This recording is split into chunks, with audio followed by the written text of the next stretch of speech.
Hello students, sociology classes में आप सबका स्वागत है। इमाइल दुर्खिम का श्रम विभाजन का सिद्धांत के बारे में आज हम पढ़ेंगे। Division of labour in the society काफ़ी इम्पोर्टेंट है ये। हर एक तरह के कॉम्पिटिटिव एग्जाम हो, चाहे सोशोलॉजी में किसी पीजी हो या यूजी हो, सब में बहुत ही महत्वपूर्ण है ये। आप सब बहुत ध्यान से देखना इसको। तो जो श्रम विभाजन का सिद्धांत है, श्रम विभाजन का मतलब होता है कार्य का बंटवारा करना। ये जो श्रम विभाजन का सिद्धांत है, ये सबसे पहले एडम स्मिथ ने अर्थशास्त्र में इसका प्रयोग किया था। और उन्होंने पाया था कि श्रम विभाजन से क्या होता है, एक तो वस्तुओं की उत्पादन में बढ़ोतरी होती है, और दूसरा क्या होता है, इससे जो वस्तुओं की क्वालिटी है उसमें बड़ा सुधार आता है।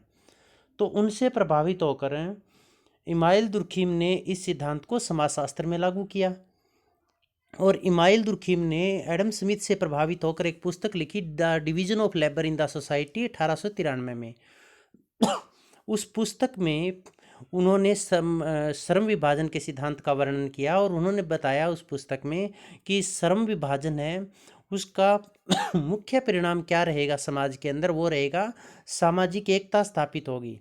हालांकि उन्होंने इस पुस्तक में इसके असामान्य स्वरूपों का भी वर्णन किया है। भी कई बार क्या होता है, जो श्रम विभाजन है उससे सदैव लाभ नहीं होते। यदि सही तरीके से श्रम विभाजन न किया जाए तो उसकी हानियां भी हो सकती है। तो इन्होंने अपनी पुस्तक को 3 खंडों में बांटा। समाज में श्रम विभाजन पुस्तक को 3 अलग अलग खंडों में बांटा है। प्रथम खंड में उन्होंने श्रम विभाजन के प्रकार बताए, द्वितीय खंड में उन्होंने श्रम विभाजन के कारण बताए, और तृतीय खंड में उन्होंने श्रम विभाजन के असामान्य स्वरूपों का वर्णन किया है। तो हम पहले यहाँ पर श्रम विभाजन के डिटेल से समझेंगे, इसका मीनिंग समझेंगे, उसके बाद इसके सिद्धांत के बारे में हम पढ़ेंगे। तो ये स्लाइड आप देख रहे होंगे। इमाइल दुर्खिम फ्रांसीसी सामाजिक विचारक अगस्त काम्टे के उत्तराधिकारी माने जाते हैं।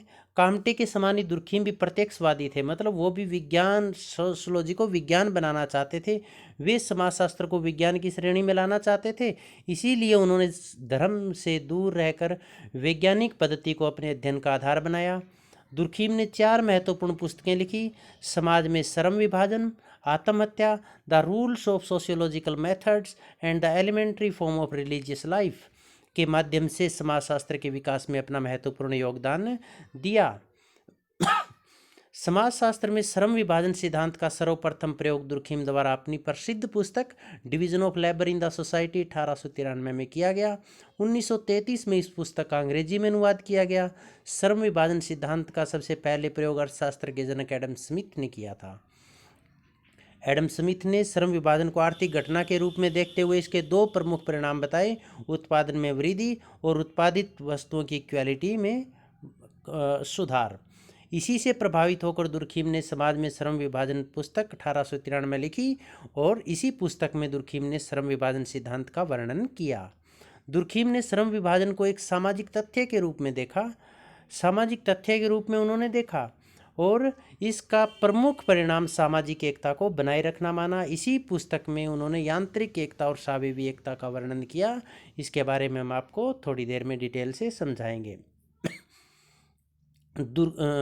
एडम स्मिथ ने कैसे बताया कि मान लीजिए एक शादी का प्रोग्राम है घर में, और एक ही सदस्य सारे काम देख रहा है। हलवाई का काम भी एक ही सदस्य देख रहा है, टेंट का काम भी एक ही सदस्य देख रहा है, डीजे का काम भी एक ही सदस्य देख रहा है, वाहन का काम एक सदस्य देख रहा है, निमंत्रण का काम भी वही व्यक्ति देख रहा है, सफाई का काम भी वही व्यक्ति देख रहा है, और मेहमानों की व्यवस्था का काम भी वही व्यक्ति देख रहा है। तो वो काम बढ़िया तरीके से नहीं हो पाएगा, क्योंकि एक व्यक्ति इन सभी को मैनेजिंग सही तरह से नहीं कर पाएगा। तो एडम स्मिथ ने क्या कहा, यदि हम कार्य का विभाजन कैसे कर दें, जो काम एक व्यक्ति कर रहा था वो काम हम 7 व्यक्तियों को लगा दें। ए व्यक्ति हलवाई का काम देखेगा, बी टेंट का काम देखेगा, सी डीजे का, डी वाहन का, ई निमंत्रण का काम देखेगा, एफ सफाई का, और जी मेहमानों की व्यवस्था का काम देखेगा। तो इससे क्या होगी, जो क्वालिटी होगी उसमें बहुत ज़्यादा इम्प्रूवमेंट आएगा। और सभी लोग, क्योंकि एक काम की एक व्यक्ति को जिम्मेवारी होगी, तो वो व्यक्ति उस काम को बहुत अच्छे तरीके से करेगा और काम बहुत बढ़िया तरीके से होगा। तो एडम स्मिथ ने क्या बताया था, श्रम विभाजन का मतलब होता है काम का विभाजन करना, काम का बंटवारा कर देना, और इसके परिणाम क्या होंगे, उत्पादित वस्तुओं की क्वालिटी में सुधार होगा, और साथ साथ में उत्पादन में भी वृद्धि होगी। अब इसी चीज़ को हम सोशोलॉजी के अंदर यदि देखते हैं, मान लीजिए एक परिवार है और उस परिवार में 6 सदस्य हैं और एक माँ है, वो माँ इन 6 सदस्यों के खाना भी बनाती है, इनके बर्तन साफ भी करती है, सफाई व्यवस्था का काम भी करती है, कपड़े वगैरह भी धोती है और अन्य कार्य भी माँ के द्वारा किया जाता है। तो यहाँ पर जनसंख्या कम है, जनसंख्या कम है तो एक सरल व्यवस्था है और एक व्यक्ति के द्वारा ये काम चला लिया जाता है। अब ज्यों ज्यों जनसंख्या बढ़ती है, इमाइल दुर्खिम ने क्या माना था कि ज्यों ज्यों जनसंख्या बढ़ेगी, व्यक्ति की आवश्यकताएं बढ़ेगी तो हमें श्रम विभाजन की ज़रूरत पड़ेगी। अब इसी को आप देखिएगा, एक परिवार में केवल 6 सदस्य थे। इसी उदाहरण को हम देखते हैं, यदि उसी परिवार में 100 सदस्य आ जाएं या कोई विवाह का समय मान लो और 100 सदस्य आ गए, अब वो एक सदस्य माँ है, उसके द्वारा ये इन सभी की आवश्यकताओं की पूर्ति नहीं की जा सकती।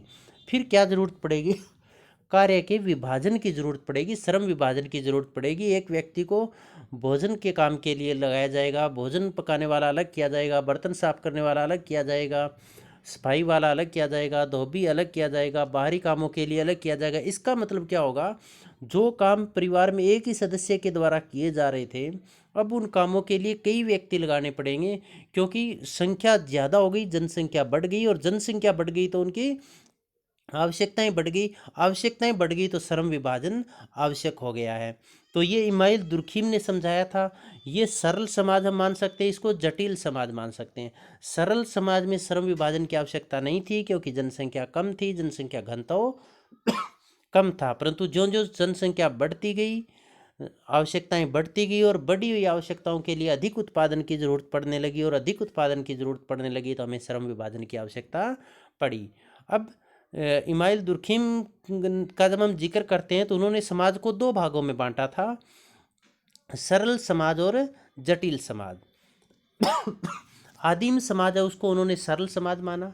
अब सरल समाज की विशेषता क्या थी? वहाँ जनसंख्या कम थी, जनसंख्या कम थी तो आवश्यकताएं कम थी, आवश्यकताएं कम थी तो कम उत्पादन की ज़रूरत थी, और कम उत्पादन की ज़रूरत थी, इसका मतलब विशिष्ट श्रम विभाजन की ज़रूरत वहाँ पर नहीं पड़ी। अब सरल समाज में जो श्रम विभाजन था वो लिंग और आयु के आधार पर था। लिंग के आधार पर श्रम विभाजन था। पुरुष है वो शिकार करने का काम या घर से बाहर का कार्य वो पुरुषों के द्वारा किए जाते थे, बच्चों के पालन पोषण का और घर की व्यवस्था का कार्य वो महिलाओं के द्वारा किया जाता था। अब इसमें क्या था, ये सरल समाज था। सरल समाज था, इसका मतलब यहाँ पर यांत्रिक एकता थी। यांत्रिक का मतलब मशीनी, यंत्र के समान। जैसे यंत्र, सारे पंखे देखेंगे सारे एक जैसे होंगे, बसें एक जैसी होगी, कार एक जैसी होगी, एक यंत्र के समान। तो इसका मतलब जो सरल समाज था, उस सरल समाज में सभी लोग समान थे, सभी की आवश्यकताएं समान थी। तो यहाँ पर यांत्रिक एकता थी, यंत्र के समान एकता थी, सभी व्यक्ति समान समान थे। सामूहिक चेतना, यहाँ पर जो सरल समाज है इसकी विशेषता क्या थी? एक सामूहिक चेतना थी, एक समूह में व्यक्ति रहता था और समूह के आपसी सहयोग के द्वारा व्यक्ति की आवश्यकताओं की पूर्ति कर ली जाती थी। इसका मतलब उच्च स्तरीय आत्मनिर्भरता थी। समूह के सभी सदस्य आत्मनिर्भर थे, क्योंकि वो आपसी सहयोग से अपनी आवश्यकताओं की पूर्ति कर लेते थे, और निम्न स्तरीय अंतर्निर्भरता थी, दूसरे समूहों पर वो निर्भर नहीं थे। अपराध, समाज के कोई व्यक्ति यदि अपराध करता तो वो अपराध समाज के विरुद्ध माना जाता था, न कि व्यक्ति के विरुद्ध, और समाज के द्वारा ही उस व्यक्ति को सजा दी जाती थी। दमनकारी कानून थे। दमनकारी कानून का मतलब हुआ, कानून ऐसे थे कि वो व्यक्ति को कठोर से कठोर सजा देना चाहते थे, ताकि दूसरा व्यक्ति कोई ऐसे कानूनों का उल्लंघन कर न सके। दमन का मतलब दबा देना, नष्ट कर देना। तो खतरनाक कानून थे। श्रम विभाजन लिंग और आयु के आधार पर था। अब दुर्खिम कहते हैं कि सरल समाज से जटिल समाज में कैसे परिवर्तित हुआ। तो कैसे परिवर्तित हुआ? धीरे धीरे जनसंख्या बढ़ने लगी, जनसंख्या अधिक हुई तो उस अधिक जनसंख्या के लिए आवश्यकताएं भी अधिक हो गई। अब जब अधिक आवश्यकताएं हुई तो समाज के अंदर जटिलता बढ़ी, जनसंख्या एक जगह पर केंद्रित होने लगी, जनसंख्या घनत्व बढ़ने लगा, और एक जगह पर जब जनसंख्या केंद्रित हुई तो उनकी आवश्यकताएं तो बढ़ी हुई थी, तो उन आवश्यकताओं की पूर्ति के लिए श्रम विभाजन की आवश्यकता महसूस की गई और कार्यों का बंटवारा कर दिया गया। कार्यों का बंटवारा है वो योग्यता के आधार पर, व्यक्तिगत गुणों के आधार पर किया गया। इससे कार्य विशेषीकरण आया। कार्य विशेषीकरण का मतलब एक ही व्यक्ति बार बार कार्य करने के कारण वो उस कार्य में विशेषज्ञ हो गया, और कार्य विशेषीकरण के कारण अलग अलग समूहों का निर्माण हुआ समाज के अंदर। परंतु वो समूह एक दूसरे से स्वतंत्र नहीं थे, बल्कि अपनी आवश्यकताओं की पूर्ति के लिए पारस्परिक निर्भरता के एक दूसरे के ऊपर निर्भर थे। इससे उन समूह के अंदर, समाज के अंदर सावयवी एकता पनपी। तो श्रम विभाजन के परिणाम स्वरूप यांत्रिक एकता यांत्रिक एकता है वो किस में परिवर्तित हो गई? सावयवी एकता में परिवर्तित हो गई। सावयवी एकता का मतलब ये हुआ कि समाज के जितने समूह थे, अलग अलग व्यावसायिक जो समूह बने, वो अपनी आवश्यकताओं के लिए एक दूसरे के ऊपर निर्भर हो गए। जैसे मान लीजिए टीचर है, अध्यापक है, वो डॉक्टर पर निर्भर हो गया, डॉक्टर अपने बच्चों को पढ़ाने के लिए अध्यापक पर निर्भर हो गया, मकान बनवाने के लिए या नक्शा बनवाने के लिए इंजीनियर आर्किटेक्चर पर निर्भर हो गए हम। तो वो सभी आपस में अंतर्निर्भरता बनी, और उस अंतर्निर्भरता के कारण समाज के अंदर सावयवी एकता स्थापित हुई। क्वेश्चन ये भी पूछा जा सकता है, सावयवी एकता क्या है, यांत्रिक एकता क्या है, दमनकारी कानून क्या है, प्रतिकारी कानून क्या है। तो इससे क्या हुआ, ज्यों ज्यों समाज के अंदर जनसंख्या बढ़ती गई, तो सामूहिक चेतना का ह्रास होता गया, और सामूहिक चेतना की जगह व्यक्तिगत चेतना है वो उसका स्थान व्यक्तिगत चेतना लेती गई। अब इसमें क्या हुआ कि व्यक्ति अपनी सभी आवश्यकताओं की पूर्ति स्वयं नहीं कर सकता था। वो अपनी आवश्यकताओं की पूर्ति के लिए जटिल समाज के अंदर दूसरे समूहों पर निर्भर रहने लगा। तो जटिल समाज की एक विशेषता ये भी रही कि उच्च स्तरीय अंतर्निर्भरता, इसमें उच्च स्तरीय आत्मनिर्भरता थी। इसमें उच्च स्तरीय अंतर्निर्भरता का मतलब ये हुआ कि सभी समूह अपनी आवश्यकताओं की पूर्ति के लिए दूसरे पर निर्भर थे। निम्न स्तरीय आत्मनिर्भरता मतलब वो आत्मनिर्भर नहीं थे। अपराध है वो व्यक्ति के विरुद्ध अपराध माना जाता था, और प्रतिकारी कानून थे। प्रतिकारी कानून का मतलब ये हुआ कि अपराध अब समाज के विरुद्ध नहीं माना जाने लगा। जटिल समाज के अंदर अपराध व्यक्ति के विरुद्ध माना जाने लगा। प्रतिकारी कानून आए। प्रतिकारी कानून का मतलब यहाँ पर व्यक्ति का दमन करना नहीं है, बल्कि व्यक्ति में सुधार करना है। विभिन्न संस्थाओं जैसे पुलिस, अदालत आदि के माध्यम से उन्हें सजा दी जाने लगी या कानून लागू किया जाने लगा। अब इसमें व्यक्तिगत जो जटिल समाज है, जटिल समाज में योग्यता और व्यक्तिगत गुणों के आधार पर श्रम विभाजन किया जाने लगा। इसमें आयु और लिंग के आधार पर श्रम विभाजन के लिए कोई जगह नहीं थी। तो ये सरल समाज से धीरे धीरे किस तरह से जटिल समाज में बना, और ज्यों ज्यों जटिल समाज बनता गया, श्रम विभाजन है वो बढ़ता गया। अब यहाँ पर श्रम विभाजन सिद्धांत की व्याख्या हम करेंगे। तो दुर्खीम का जो श्रम विभाजन का सिद्धांत है, आप स्लाइड पर देख पा रहे हैं, उसको 4 भागों में बांटा गया है। Division of labour in the society पुस्तक 1893 में लिखी थी। उस पुस्तक में इन्होंने वर्णन किया था श्रम विभाजन का, और एडम स्मिथ से वो प्रभावित थे। एडम स्मिथ के जो अर्थशास्त्र में श्रम विभाजन का सिद्धांत लागू किया गया था, उससे प्रभावित होकर उन्होंने ये पुस्तक लिखी और इस सिद्धांत का वर्णन किया। तो उस पुस्तक के इन्होंने पहले खंड में श्रम विभाजन के प्रकारों के बारे में बताया। भी श्रम विभाजन के कौन कौन से प्रकार हैं। तो पहला है नवीन समूहों का निर्माण। जब श्रम विभाजन किया गया, जब श्रम विभाजन लागू हुआ, कार्यों का बंटवारा किया, व्यक्ति को योग्यता के आधार पर अलग अलग कार्य दिए गए, तो उन अलग अलग कार्य देने के कारण व्यक्ति उन विशेष कार्य के अंदर विशेषज्ञ बन गया, और इसी आधार पर अलग अलग व्यावसायिक समूहों का निर्माण हो गया। तो श्रम विभाजन का जो पहला प्रकार था वो नवीन समूहों का निर्माण, नवीन व्यावसायिक समूहों का निर्माण हुआ। जैसे पूंजीपति वर्ग, श्रमिक वर्ग, अध्यापक वर्ग, छात्र वर्ग, इस तरह से नए नए समूहों का निर्माण हुआ। नवीन समूहों में एकता पैदा करना। अब जो नए नए समूहों का निर्माण हुआ, वो श्रम विभाजन ने उन समूहों, अलग अलग समूहों का निर्मित करके समाज को खंडनात्मक रूप में विखंडित नहीं किया, बल्कि उन आप पारस्परिक निर्भरता के कारण श्रम विभाजन ने उन सभी समूहों में एकता पैदा की। क्योंकि छात्र वर्ग है वो अध्यापक वर्ग पर निर्भर हुए, अध्यापक वर्ग है वो छात्र वर्ग पर निर्भर हुए। अपनी अपनी आवश्यकताओं की पूर्ति के लिए चिकित्सक वर्ग अध्यापक वर्ग पर निर्भर हुए, अध्यापक वर्ग छात्र वर्ग चिकित्सक वर्ग पर निर्भर हुए। तो ये इन सब से समाज में एक सावयवी एकता पैदा हुई, तो नवीन समूह में एकता पैदा की पारस्परिक निर्भरता के कारण। श्रम विभाजन समाज में नैतिकता की स्थापना भी करता है। नैतिकता की स्थापना कैसे करता है कि अलग श्रम विभाजन से समाज है वो विभिन्न व्यावसायिक समूहों में बंट गया, परंतु पारस्परिक निर्भरता के कारण वो उनमें एकता भी बनी रही और एक दूसरे पर निर्भर होने के कारण उसमें एक दूसरे का वो सहयोग भी करने, एक समूह दूसरे समूह का सहयोग भी करने लगा और उनका सम्मान भी करने लगा। तो इससे श्रम विभाजन से समाज में नैतिकता की स्थापना भी हुई। जैसे सहयोग के गुण आए, मान सम्मान के गुण आए, तो इस तरह के नैतिकता की स्थापना हुई। श्रम विभाजन ने से समानता और विभिन्नता में तालमेल। श्रम समाज के अंदर समानता और विभिन्नता दोनों तरह के तत्व पाए जाते हैं। श्रम विभाजन है ये समानता और विभिन्नता में सामंजस्य या तालमेल स्थापित करके सामाजिक एकता स्थापित करने के में सहयोगी स्थापित हुआ, क्योंकि जो श्रम विभाजन है वो आकर्षण के कारण होता है। जैसे यहाँ पर इमाइल दुर्खीम ने दोस्ती का उदाहरण दिया था, एक व्यक्ति दूसरे से दोस्ती करता है, इसका मतलब एक व्यक्ति को दूसरे व्यक्ति में एक विशेष गुण दिखाई देता है, जिस गुण के लिए वो खुद तरसता है, तो वो उस व्यक्ति से दोस्ती कर लेता है। और दूसरा व्यक्ति है, उसके अंदर वो गुण नहीं है जो पहले व्यक्ति में है, तो वो उस गुण के लिए तरसता है, तो वो उससे दोस्ती कर लेता है। तो दोनों व्यक्ति एक दूसरे के गुणों को इस तरह से हासिल कर लेते हैं और उनमें दोस्ती हो जाती है।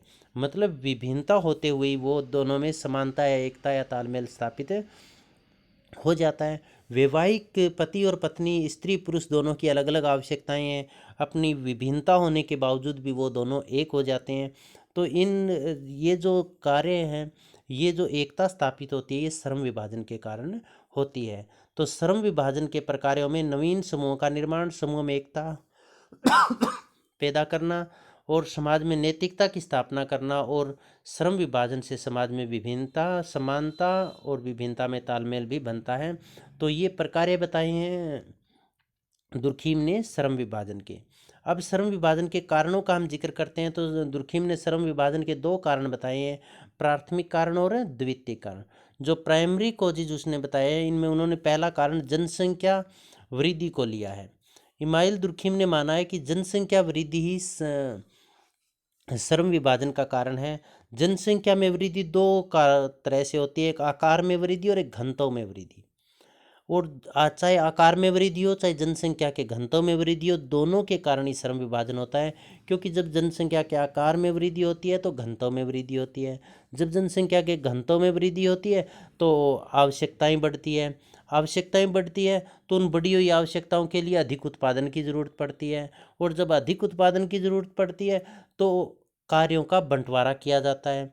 व्यक्ति को उनके गुणों या काबिलियत के आधार पर अलग अलग कार्य दिए जाते हैं, जिससे कार्य विशेषीकरण आता है, और इससे श्रम विभाजन बढ़ा। श्रम विभाजन की आवश्यकताओं की, बढ़ी हुई जनसंख्या की आवश्यकताओं की पूर्ति के लिए श्रम विभाजन की आवश्यकता पड़ी। तो जो जनसंख्या में बढ़ोतरी होती है, जनसंख्या घनत्व में बढ़ोतरी होती है, इमाइल दुर्खीम ने कहा है वो 2 तरीके से होगी।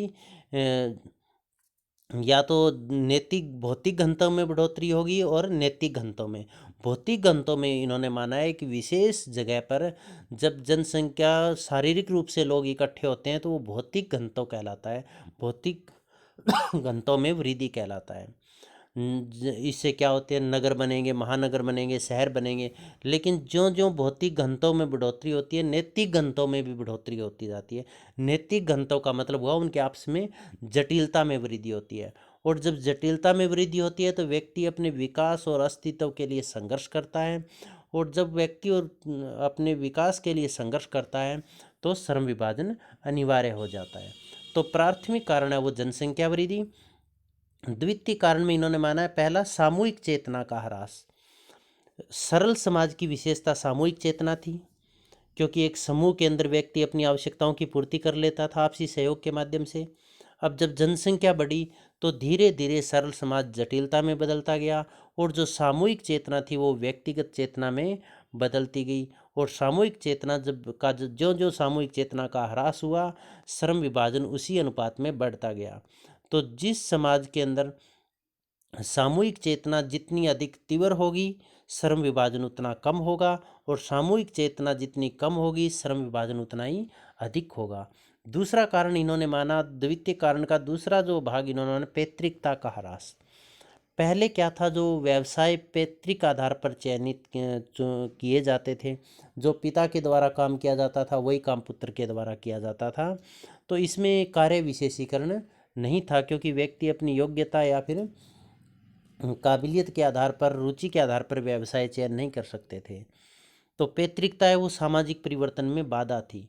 अब ज्यों ज्यों पैतृकता का ह्रास होता गया, व्यक्ति अपने गुणों के कारण, अपनी काबिलियत के कारण, अपनी क्षमता के कारण, अपनी रुचि के कारण अलग अलग कार्यों का चयन करने लगे, कार्य की उन्हें स्वतंत्रता होने लगी, और समाज के अंदर श्रम विभाजन है वो बढ़ा।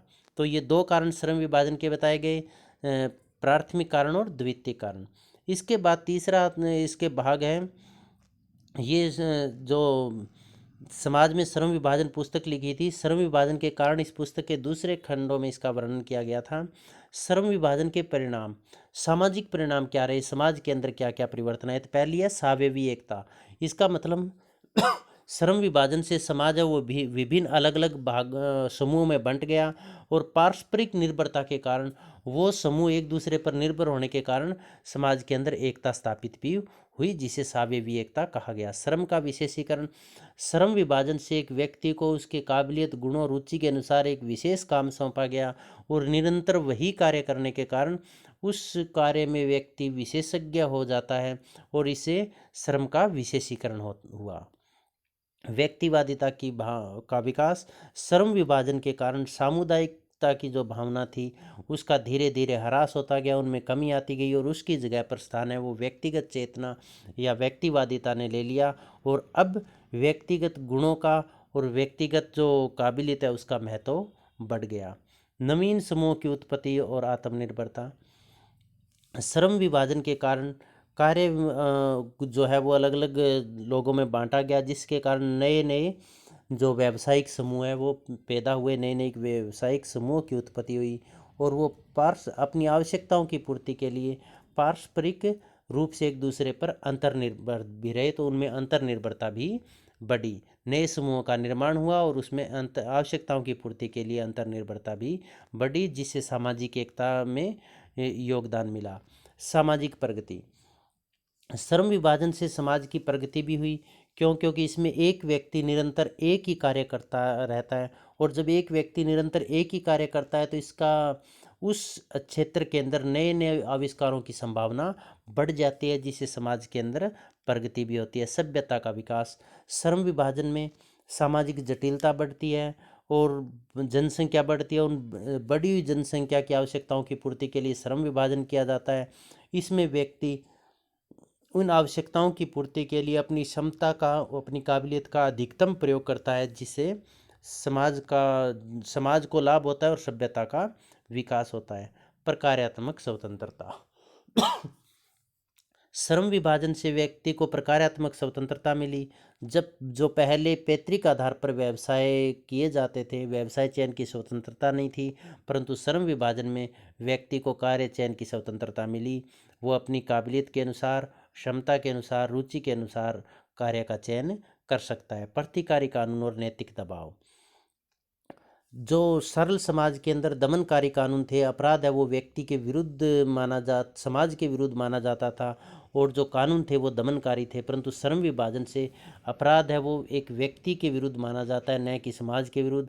और कानून, जो नए कानून बने वो प्रतिकारी कानून या सुधारवादी कानून बने, जिनका उद्देश्य व्यक्ति को सुधारना है, न कि उस व्यक्ति को दबाना या दमन करना है। और इसके साथ साथ नैतिक दबाव या नैतिक नियम में बने, जिससे व्यक्ति है वो समाज के श्रम विभाजन के नियमों का पालन करे और समाज की एकता में अपना योगदान दे। इसके बाद जो इन्होंने पुस्तक लिखी थी समाज में श्रम विभाजन, उसका अंतिम खंड और तीसरे खंड में इन्होंने असामान्य स्वरूप का वर्णन किया था। असामान्य स्वरूप का मतलब ये होता है, इमाइल दुर्खिम ने कहा था कि कोई भी सामाजिक घटना है उनके दो पहलू होते हैं, एक सामान्य पहलू और एक असामान्य पहलू। सामान्य पहलू से समाज में एकता बनती है, जबकि असामान्य पहलू से समाज के अंदर विघटन पैदा होता है। तो उन्होंने जो पुस्तक थी उसके तीसरे खंड में 3 प्रकार के असामान्य स्वरूपों का वर्णन किया था। पहला था नियम शून्य श्रम विभाजन, बलात् श्रम विभाजन, व्यक्तिगत कार्य की अपर्याप्तता। नियम शून्य श्रम विभाजन, इसका मतलब यह है जो श्रम विभाजन किया जाता है यदि वो नियमों के विरुद्ध किया जाए तो उसको हम नियम शून्य, नियमहीन या नियम शून्य श्रम विभाजन कहेंगे। और नियम शून्य श्रम विभाजन है वो आर्थिक और वैज्ञानिक क्षेत्र में लागू होता है। आर्थिक क्षेत्र में नियम शून्य श्रम विभाजन कैसे लागू होगा? जैसे औद्योगिक क्षेत्र में जब श्रम विभाजन किया गया था, 2 तरह के वर्ग बने, एक पूंजीपति वर्ग और एक श्रमिक वर्ग। पूंजीपति वर्ग है वो अधिक से अधिक शोषण करता है श्रमिक वर्ग का, और श्रमिक वर्ग बहुत मेहनत करता है परंतु फिर भी अपनी बेसिक नीड्स को वो पूरी नहीं कर पाता है। तो वो पूंजीपति वर्ग के विरुद्ध एक संघर्ष स्थापित शुरू कर देता है, हड़तालें करता है, तालाबंदी करता है, दंगे फसाद करता है, तोड़ फोड़ करता है। इससे क्या होता है, समाज को लाभ होने की बजाय नुकसान होता है। तो ये जो श्रम विभाजन है का ये कौन सा है? असामान्य स्वरूप है श्रम विभाजन का। मतलब असामान्य स्वरूप का मतलब ये हुआ कि उस श्रम विभाजन से समाज को नुकसान भी है। वैज्ञानिक क्षेत्र में जो नियम शून्य श्रम विभाजन है वो कुछ अलग तरह का है, क्योंकि इसमें किसी भी तरह की भावना नहीं होती। क्योंकि जो प्राचीन समय था उस प्राचीन समय में क्या था कि सभी जो विज्ञान आपस में मिक्सअप थे, परंतु ज्यों ज्यों ज्यों जटिलता बढ़ती गई विज्ञान सभी अलग होने गए, उनमें बिखराव आता गया। आज क्या है, एक व्यक्ति एक विशेष विज्ञान की शाखा से जुड़ा हुआ है, उसी के लिए काम कर रहा है। तो इससे क्या हुआ, विज्ञानों में आपस में दूरियां बढ़ी। विज्ञानों में जब आपस में दूरियां बढ़ी तो उन एक दूसरे विज्ञान का जो आपस में लाभ मिलना चाहिए था वो लाभ उनको नहीं मिलता। तो नियमहीन शून्य श्रम विभाजन आर्थिक और वैज्ञानिक क्षेत्र में लागू है। इसके बाद है बलात् श्रम विभाजन। बलात् श्रम विभाजन वो श्रम विभाजन होता है जो व्यक्ति के इच्छा के विरुद्ध उसे काम दे दिया जाए या व्यक्ति को कार्य उसके ऊपर थोप दिया जाए बिना किसी उसकी इच्छा होते हुए, तो उसको बलात् श्रम विभाजन कहा जाता है। तो इस तरह का श्रम विभाजन है, उसमें समाज के अंदर तनाव पैदा होंगे, सामाजिक तनाव पैदा होंगे, झगड़े पैदा होंगे और सामाजिक एकता है वो भंग होगी। व्यक्तिगत कार्य की अपर्याप्तता, जो तीसरा और अंतिम जो स्वरूप बताया है दुर्खिम ने, असामान्य स्वरूप बताया है, वो है व्यक्तिगत कार्य की अपर्याप्तता। व्यक्तिगत कार्य की अपर्याप्तता का मतलब ये है, यदि व्यक्ति को कार्य तो बांट कर दे दिया गया परंतु उस कार्य को पूरा करने के लिए सुविधाएं और संसाधन नहीं दिए गए तो फिर समाज के अंदर एकता की बजाय तनाव और संघर्ष पैदा होगा। जैसे मान लीजिए एक व्यक्ति को ये कह दिया गया भी आपको एक दिन के अंदर इतने डाटा एक्सेल शीट के अंदर, कंप्यूटर के अंदर एक्सेल शीट के अंदर फीड करने हैं, परंतु उसको कंप्यूटर की फैसिलिटी दी ही नहीं गई। अब कंप्यूटर की फैसिलिटी जब उसको नहीं दी गई तो इसका मतलब वो काम पूरा नहीं कर पाएगा, और जिस व्यक्ति ने उसको काम दिया है वो काम चाहता है, तो उन दोनों में आपस में संघर्ष शुरू हो जाएगा। तो इससे सामाजिक एकता नहीं होगी बल्कि विघटन पैदा होगा। तो दुर्खिम ने पुस्तक के तीसरे खंड में 3 प्रकार के असामान्य स्वरूपों का वर्णन किया है। अब हम इसके सिद्धांत की आलोचना करते हैं। सामाजिक तथ्य संबंधी गलत अवधारणा। इमाइल दुर्खिम ने जो श्रम विभाजन है इसको एक सामाजिक तथ्य माना है, परंतु टोर्डे ने कहा है कि जो श्रम विभाजन है वो सामाजिक तथ्य नहीं है बल्कि यह तो एक जैविकीय तथ्य है। एक पक्षीय है। मार्क्सवादी श्रम विभाजन सिद्धांत को एक पक्षीय मानते हैं, क्योंकि इमाइल दुर्खिम का जो सिद्धांत था वो प्रकार्यवादी था। वो केवल सहयोग को देखते थे, संघर्ष की तरफ उन्होंने ध्यान नहीं दिया। जबकि मार्क्सवादी है वो संघर्ष के पक्षधर थे। तो मार्क्सवादियों का मानना है कि इन्होंने श्रम विभाजन सिद्धांत में सहयोग का तो जिक्र किया है जबकि संघर्ष का इन्होंने कोई जिक्र नहीं किया, और संघर्ष है वो प्रत्येक तरह के श्रम विभाजन में पाया जाता है। तो इन्होंने इसको एक पक्षीय कहकर इसकी आलोचना की। सामाजिक परिवर्तन का आधार मात्र जनसंख्या वृद्धि नहीं है। इमाइल दुर्खिम अपने श्रम विभाजन सिद्धांत में मानते हैं कि श्रम विभाजन का कारण जनसंख्या वृद्धि है, परंतु आलोचक कहते हैं कि इसका एकमात्र ही कारण जनसंख्या वृद्धि नहीं है बल्कि सामाजिक परिवर्तन के लिए सामाजिक, आर्थिक, धार्मिक, राजनीतिक आदि अनेक तत्व उत्तरदायी है। नैतिकता की गलत अवधारणा। इमाइल दुर्खीम ने नैतिकता को दो भागों में बांटा, दो भागों में बांटकर उसकी व्याख्या की, व्यक्तिगत नैतिकता और सामूहिक नैतिकता या सामाजिक नैतिकता। परंतु नैतिकता तो नैतिकता ही होती है, चाहे वो व्यक्तिगत हो चाहे सामाजिक हो, दोनों नैतिकताएं अलग अलग नहीं हो सकती। तो नैतिकता की इन्होंने जो व्याख्या की है वो सही नहीं है। अस्पष्ट सिद्धांत। मर्टन ने दुर्खीम के श्रम विभाजन सिद्धांत को अस्पष्ट कहकर इसकी आलोचना की है। उन्होंने कहा कि दुर्खीम ने लक्ष्य और उद्देश्य की जगह प्रकार्य शब्द का प्रयोग किया, परंतु उन्होंने पूरे सिद्धांत में ये कहीं भी नहीं बताया कि प्रकार्य शब्द का प्रयोग उन्होंने क्यों किया था। इस बात को उन्होंने कहीं भी स्पष्ट नहीं किया। समाज का गलत विभाजन। इमाइल दुर्खीम ने श्रम विभाजन सिद्धांत में समाज को समानता और विभिन्नता के आधार पर बांटा। उन्होंने कहा सरल समाज है वो समानता पर आधारित था और जटिल समाज है वो विभिन्नता पर आधारित है, परंतु उनका यह विभाजन गलत था, क्योंकि सभी प्रकार के समाजों में समानता और विभिन्नता दोनों तत्व पाए जाते हैं। तो अब हम इसके जो ये डिटेल में आपको थोड़ा एक्सप्लेन साथ साथ में कर देते हैं, ताकि आपके क्वेश्चन के नोट्स तैयार करने में कोई दिक्कत ना हो। ये स्लाइड आपने पहले शुरुआत में हमने एक्सप्लेन कर दी थी। इसके बाद आप देखिए श्रम विभाजन सिद्धांत। श्रम विभाजन सिद्धांत है, श्रम विभाजन किसी भी सामाजिक संरचना है उसमें पाए जाने वाले कार्यों को निर्धारित करता है, यानी श्रम विभाजन का तात्पर्य काम के बंटवारे से है। आदिम या सरल समाजों में श्रम विभाजन लिंग भेद पर आधारित था। पुरुष शिकार करने या फल एकत्रित करने का काम करते थे, तो वहीं स्त्रियां घर का कामकाज और बच्चों का पालन पोषण करती थी। उस समय जनसंख्या कम थी और व्यक्ति की आवश्यकताएं कम थी, इसलिए समाज में विशिष्ट श्रम विभाजन की आवश्यकता नहीं थी।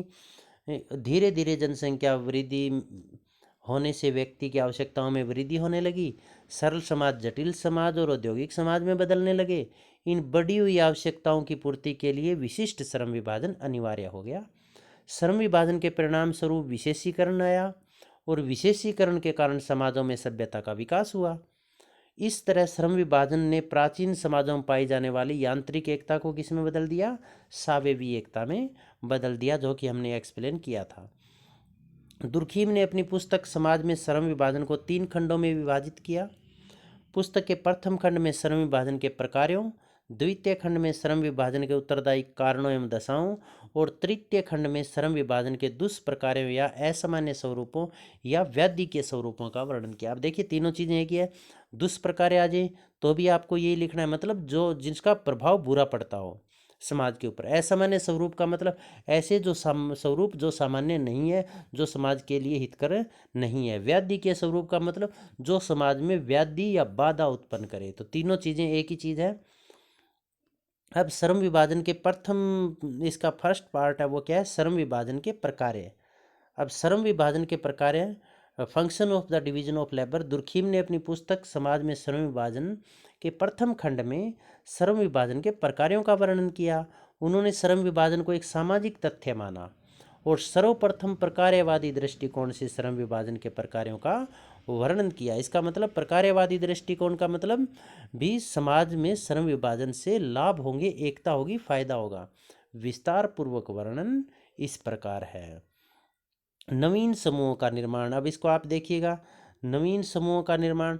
तो समाज में जनसंख्या वृद्धि होती है तो आवश्यकताओं में वृद्धि होती है। इन आवश्यकताओं की पूर्ति के लिए श्रम विभाजन अनिवार्य है और श्रम विभाजन से कार्य विशेषीकरण आता है। कार्य विशेषीकरण से नए नए व्यावसायिक और वर्गीकृत समूहों का निर्माण होता है, जैसे अध्यापक वर्ग, चिकित्सक वर्ग आदि। तो श्रम विभाजन का पहला प्रकार है नवीन समूहों का निर्माण। इसके बाद नवीन समूहों में एकता स्थापित करना। श्रम विभाजन केवल नवीन समूहों का निर्माण ही नहीं करता, बल्कि उन समूहों में पारस्परिक निर्भरता के आधार पर एकता स्थापित भी करता है। इसके बाद अगला है श्रम विभाजन से समाज में नैतिकता की स्थापना होती है। श्रम विभाजन समाज में नैतिकता की स्थापना भी करता है, क्योंकि श्रम विभाजन से समाज विभिन्न समूहों में बंट जाता है, परंतु पारस्परिक निर्भरता के कारण एक दूसरे का सहयोग और सम्मान भी करते हैं। यही सहयोग और सम्मान सामाजिक समूहों में नैतिकता की भावना पैदा करता है। इसके बाद इसका प्रकार चौथा और अंतिम प्रकार है श्रम विभाजन से समानता और विभिन्नता में तालमेल। श्रम विभाजन समाज में समानता और विभिन्नता में तालमेल स्थापित करके सामाजिक एकता उत्पन्न करता है। दुर्खीम के अनुसार समानता और विभिन्नता दोनों आकर्षण के कारण होते हैं। दुर्खीम के अनुसार हम उनसे भी दोस्ती करते हैं जो हमारे समान है, और उनसे भी दोस्ती करते हैं जो हमसे भिन्न है। तात्पर्य यह हुआ कि एक व्यक्ति जिस गुण के लिए तरसता है वह दूसरों में विद्यमान है, और दूसरा जिस गुण के लिए तरसता है तो वह पहले में विद्यमान है। तो दोनों दोस्ती करके संतोष प्राप्त करते हैं। इसका मतलब दोनों की आवश्यकताएं पूर्ति हुई तो दोनों एक हो गए ना, दोस्ती करके। इसी तरह से समाज में जो विभिन्न समूह है वो अपनी आवश्यकताओं की पूर्ति के लिए एक दूसरे से एक होते हैं। इसी तरह वैवाहिक एकता को भी दुर्खीम ने श्रम विभाजन के आधार पर स्पष्ट किया है। इस तरह हम देखते हैं कि श्रम विभाजन समाज को विभिन्न समूहों में बांटकर उनमें एकता स्थापित करके समाज की प्रगति और विकास में अहम भूमिका अदा करता है। दूसरा इसका भाग है वो श्रम विभाजन के कारण। तो दुर्खीम ने अपनी पुस्तक समाज में श्रम विभाजन के द्वितीय खंड में श्रम विभाजन के कारणों की व्याख्या की है। दो प्रकार के कारण बताए हैं, primary causes and secondary causes. प्राथमिक कारण में उन्होंने दुर्खीम श्रम विभाजन के प्राथमिक कारणों में जनसंख्या वृद्धि को मूल कारण मानते हैं, क्योंकि श्रम विभाजन का मूल कारण दुर्खीम ने जनसंख्या वृद्धि को माना है। उनके अनुसार जनसंख्या वृद्धि उनके आकार और घनत्व में होती है, और ये दोनों ही श्रम विभाजन को जन्म देते हैं। क्योंकि जब जनसंख्या बढ़ती है तो लोगों की आवश्यकताओं में भी बढ़ोतरी होती है। इन बढ़ी हुई आवश्यकताओं की पूर्ति के लिए श्रम विभाजन अनिवार्य हो जाता है। इससे सरल समाज जटिल समाज में बदलने लगते हैं, शहर नगर महानगर बनते हैं, क्योंकि जनसंख्या एक विशिष्ट स्थान पर एकत्रित होनी शुरू हो जाती है। इससे जनसंख्या घनत्व में वृद्धि होती है। दुर्खीम जनसंख्या घनत्व को भौतिक घनत्व व नैतिक घनत्व में दो भागों में बांटते हैं। भौतिक घनत्व कौन सा होता है? शारीरिक रूप से जब लोग एक जगह पर केंद्रित होते हैं तो इसे भौतिक घनत्व कहा गया है, और भौतिक घनत्व बढ़ने से समाज में जटिलता बढ़ती है तो इसे नैतिक घनत्व कहा गया है। नैतिक घनत्व विकास और अस्तित्व के लिए संघर्ष करता है। परिणाम स्वरूप संघर्ष करता है। परिणाम स्वरूप यहाँ संघर्ष लिखा है, यहाँ पर हमें लिखना है श्रम विभाजन अनिवार्य हो जाता है। द्वितीय कारण में देखिएगा क्या लिखा है, सेकेंडरी कॉजेज। दुर्खीम ने द्वितीय कारणों में सामूहिक चेतना का ह्रास और पैतृकता का ह्रास का वर्णन किया है। आपको एक क्वेश्चन कमेंट बॉक्स में आंसर लिखना है कि दुर्खीम ने एक पुस्तक लिखी थी division of labour in the society 1893 में। उस पुस्तक को अंग्रेजी में अनुवाद कब किया गया था? तो द्वितीय कारण है उसमें सामूहिक चेतना का ह्रास। दुर्खीम के अनुसार ज्यों ज्यों समाज में जटिलता बढ़ती है वैसे वैसे समाज में विभिन्नता भी बढ़ती जाती है, समानता से विभिन्नता में बदलता जाता है। परिणाम स्वरूप व्यक्तिगत चेतना बढ़ने लगती है और सामूहिक चेतना का ह्रास होने लगता है। ह्रास का मतलब कमी आने लगती है। सामूहिक चेतना के कमजोर होने से श्रम विभाजन में वृद्धि होती है, अर्थात सामूहिक चेतना जितनी कमजोर होगी श्रम विभाजन उतना ही अधिक होगा। दूसरा कारण उन्होंने बताया भी श्रम विभाजन क्यों होता है, तो दुर्खीम ने पैतृकता के ह्रास को श्रम विभाजन का दूसरा महत्वपूर्ण कारण माना है। पैतृकता का अर्थ है पैतृक व्यवसाय को करना। पैतृकता सामाजिक परिवर्तन में बाधा है। दुर्खीम के अनुसार पैतृकता जितनी अधिक होगी सामाजिक परिवर्तन उतना ही कम होगा। पैतृकता के घटने या कमजोर होने से सामाजिक परिवर्तन में तेजी होगी। लोग पैतृक व्यवसाय त्याग कर अपनी रुचि और योग्यता के अनुसार काम करना शुरू कर देंगे। परिणाम स्वरूप श्रम विभाजन में वृद्धि होगी। इसके बाद हम करेंगे श्रम विभाजन के परिणाम क्या रहे, सामाजिक परिणाम क्या रहे, सोशल कॉन्सिक्वेंसेस क्या रहे। तो पहला है सावयवी एकता। श्रम विभाजन से सामाजिक कार्यों के आधार पर समाज विभिन्न समूहों में बंट गया, परंतु पारस्परिक निर्भरता से समाज में सावयवी एकता बढ़ी। पहले भी हम ये कर चुके हैं। श्रम का विशेषीकरण, इसका तात्पर्य ये हुआ कि जब श्रम विभाजन से समाज श्रम का विशेषीकरण हुआ, क्योंकि श्रम विभाजन में एक व्यक्ति अपनी योग्यता और रुचि के अनुसार एक विशेष प्रकार का कार्य करता है, और निरंतर एक ही कार्य करने से उस कार्य में वो विशेषज्ञ हो जाता है। इसे श्रम का विशेषीकरण होता है। व्यक्तिवादिता की भावना, श्रम विभाजन के परिणाम स्वरूप सामूहिक भावना में कमी आती है और व्यक्तिवादिता का विकास होता है। व्यक्तिगत गुणों और व्यक्तिगत स्वतंत्रता का महत्व बढ़ जाता है। नवीन समूह की उत्पत्ति और अंतर्निर्भरता, श्रम विभाजन से कार्य में विशेषीकरण के कारण उन विशिष्ट कार्यों के आधार पर नए नए समूहों का निर्माण होता है, परंतु अंतः संबंधता और अंतर्निर्भरता मतलब एक दूसरे से निर्भरता और आपसी संबंधों के कारण श्रम विभाजन सामाजिक विघटन की जगह सामाजिक संगठन का आधार बनता है। सामाजिक प्रगति, श्रम विभाजन सामाजिक प्रगति का आधार है क्योंकि इसे एक व्यक्ति निरंतर एक ही कार्य करता रहता है। इससे नवीन आविष्कारों की संभावनाएं बढ़ जाती है जिससे सामाजिक प्रगति का मार्ग प्रशस्त होता है। इसके बाद अगला है सभ्यता का विकास। जनसंख्या के आकार और घनत्व में वृद्धि होने से श्रम विभाजन में वृद्धि होती है। इससे समाज में जटिलता बढ़ती है। क्यों? श्रम विभाजन में व्यक्ति अपनी अधिकतम क्षमता का प्रयोग करता है और जब व्यक्ति अपनी अधिकतम क्षमता का प्रयोग करेगा तो सभ्यता और संस्कृति का विकास होगा। प्रकार्यात्मक स्वतंत्रता, श्रम विभाजन से पैतृकता का ह्रास होता है। मतलब पैतृक जो व्यवसाय है वो व्यक्ति धीरे धीरे छोड़ने लगता है और पैतृक व्यवसाय की जगह व्यक्ति अपनी योग्यता के अनुसार कार्य चयन की स्वतंत्रता मिलती है। प्रतिकारी कानून और नैतिक दबाव, श्रम विभाजन के अभाव में समाज में सामूहिक चेतना प्रभावी होती है और व्यक्तियों के व्यवहार को नियंत्रित करने के लिए दमनकारी कानून होते हैं। कौन से? सरल समाज के अंदर श्रम विभाजन के कारण क्या होता है, सामूहिक चेतना का स्थान व्यक्तिगत चेतना ले लेती है और दमनकारी कानून की जगह प्रतिकारी या सुधारवादी कानून ले लेते हैं और नैतिकता का भी विकास होता है। श्रम विभाजन के असामान्य या वैध्यकारी स्वरूप अबनॉर्मल और pathological forms of division of labour in the society. तो इस दुर्खिम ने अपनी पुस्तक के अंतिम खंड के अंदर असामान्य स्वरूपों का वर्णन किया। असामान्य स्वरूपों का मतलब जो श्रम विभाजन समाज के अंदर बाधा उत्पन्न, किस स्थिति में बाधा उत्पन्न कर सकता है। तो समाज में श्रम विभाजन की तृतीय और अंतिम खंड में श्रम विभाजन के दुष्प्रकारों या असामान्य स्वरूपों या व्याधि के स्वरूप का उल्लेख किया गया है। तीनों चीजें एक ही है, दुष्प्रकार आ जाए चाहे असामान्य स्वरूप आ जाए चाहे व्याधि के स्वरूप आ जाए, एक ही चीज है। श्रम विभाजन एक सामाजिक घटना है। प्रत्येक सामाजिक घटना के दो पहलू होते हैं, या तो सामान्य पहलू, एक सामान्य पहलू या फिर असामान्य पहलू। सामान्य पहलू सामाजिक एकता का आधार है तो वहीं असामान्य पहलू सामाजिक विघटन पैदा करता है। तो यहाँ पर हम असामान्य पहलू की, यहाँ पर दुर्खिम असामान्य पहलू की बात करते हैं तो उन्होंने 3 असामान्य पहलुओं का वर्णन यहाँ पर किया है। नियम शून्य या श्रम विभाजन, एनोमिक डिवीजन ऑफ लेबर। अब पहले तो यहाँ पर नियम शून्यता क्या है वो बताया गया है।